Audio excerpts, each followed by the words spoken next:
मेरा ये केस 2 साल पहले से 1.5 से 2 साल से चल रहा है। 17 अगस्त को 2022 को सीबीआई की पहली केस फाइल हुआ था और 22 अगस्त 2022 को पीसीआर फाइल हुई थी ईडी में। मुझे गिरफ्तार किया गया है। ना तो किसी कोर्ट ने मुझे दोषी करार दिया है, ना मेरे ऊपर कोई मुकदमा चला है, ना मेरे ऊपर कोई आरोप तय हुए हैं, ना मेरे ऊपर कोई आरोप नहीं है। अभी तक इस केस में सीबीआई 31,000 पेज फाइल कर चुकी है कोर्ट में और 294 विटनेसेस को एग्जामिन कर चुकी है। ईडी लगभग 162 विटनेसेस को एग्जामिन कर चुकी है और 25,000 पेजेस फाइल कर चुकी है। इन सारे विटनेसेस और सारे कागजों को मिला के मुझे क्यों गिरफ्तार किया गया है? मेरा नाम सीधे सीधे 4 स्टेटमेंट्स में आता है, वो मैं आपके सामने रखने की इजाजत चाह रहा हूँ। तो मेरा चार्ज क्या आता है? पहला, सी अरविंद मनीष सिसोदिया जी के सेक्रेटरी थे। उन्होंने ये कहा है, स्टेटमेंट दिया है कि एक दिन मेरे घर में मेरी मौजूदगी में मनीष सिसोदिया जी ने उनको कुछ एक्साइज के डॉक्यूमेंट्स हैंड ओवर किए। That's it madam. उन्होंने ये नहीं कहा कि मेरी मौजूदगी में कोई पैसे दिए, कोई ऐसा कोई आरोप नहीं है। मेरी मौजूदगी में सी अरविंद को मनीष सिसोदिया जी ने एक्साइज के कुछ डॉक्यूमेंट्स। मैडम, मेरे घर पे ढेरों एमएलए आते हैं, ढेरों मंत्री आते हैं, ढेरों डिग्निटरीज आते हैं, अपने अपने सेक्रेटरी लेते हैं। वो आपस में खुसर भी करते रहते हैं, आपस में डॉक्यूमेंट्स भी एक्सचेंज। मुझे क्या पता कि कौन किसको क्या दे। Is this a sufficient reason to arrest the sitting chief minister? क्या ये स्टेटमेंट एक सिटिंग चीफ मिनिस्टर को अरेस्ट करने के लिए पर्याप्त है? नंबर 1।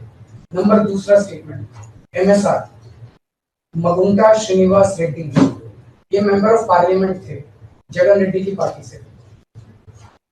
एमएसआर एक दिन 16 मार्च 2021 को 4:30 बजे मेरे दफ्तर आते हैं। उससे 10 दिन पहले उन्होंने मेरे ऑफिस में चिट्ठी ईमेल भेजी कि मैं एमपी हूँ, मुख्यमंत्री से मेरे ऑफिस वालों ने उसको 10 दिन बाद का टाइम दे दिया।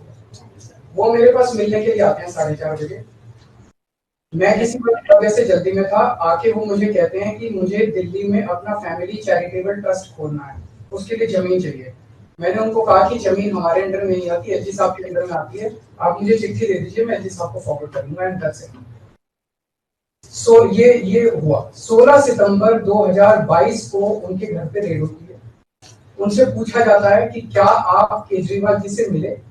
वो कहते हैं कि हाँ मैं मिला और मैं केजरीवाल जी से अपने फैमिली ट्रस्ट की जमीन मांगने गया था। ये 16 सितंबर 2022 को सेक्शन 17 का स्टेटमेंट है।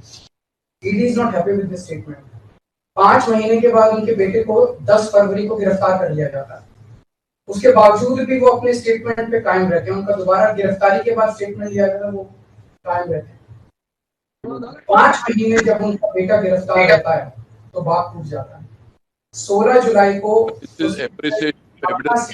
बदल लेते हैं। उसके बाद वो 16 जुलाई को वो अपना स्टेटमेंट बदल लेते हैं। 18 जुलाई को उनका बेटा छूट जाता है। उसके बाद उनका कोई स्टेटमेंट नहीं होता। That's it. स्टेटमेंट पे स्टेटमेंट हो रहे थे जब तक वो अपना स्टेटमेंट मेरे खिलाफ नहीं दे रहे थे।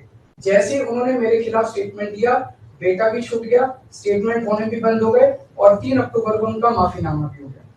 Mission accomplished. इसका मतलब ईडी का मिशन केवल और केवल मुझे फंसाना था। 3 सेक्शन 50 के स्टेटमेंट है ना, तीनों से सेक्शन 50 के स्टेटमेंट है, they are equal in the eyes of the law. तीनों बराबर है, तीनों की ग्रेविटी सेम है। तो उसमें से एक स्टेटमेंट के तवज्जो क्यों दी गई? क्या जांच की गई है जानने के लिए उसमें से एक ठीक है और बाकी 2 गलत है। जो 25,000 पेज ईडी ने फाइल किए हैं कोर्ट के अंदर, उन 25,000 में जो केजरीवाल के खिलाफ वाला स्टेटमेंट है केवल वो लगाया गया, बाकी दोनों स्टेटमेंट दबा दिए गए।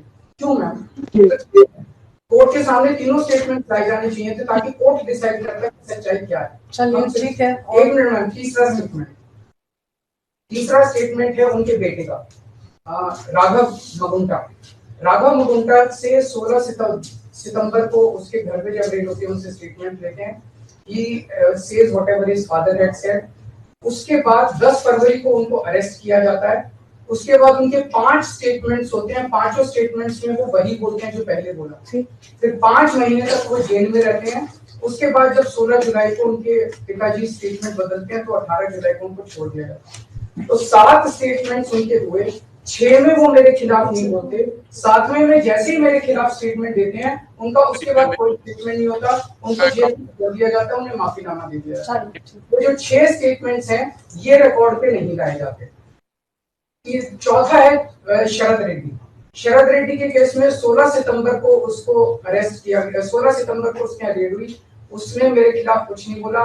9 नवंबर को उसका स्टेटमेंट लिया, उसने कुछ नहीं बोला। 10 नवंबर को उसकी अरेस्ट हुई, उसके बाद उसके 9 स्टेटमेंट्स होते हैं मैम, 9 स्टेटमेंट्स वो मेरे खिलाफ नहीं बोलता।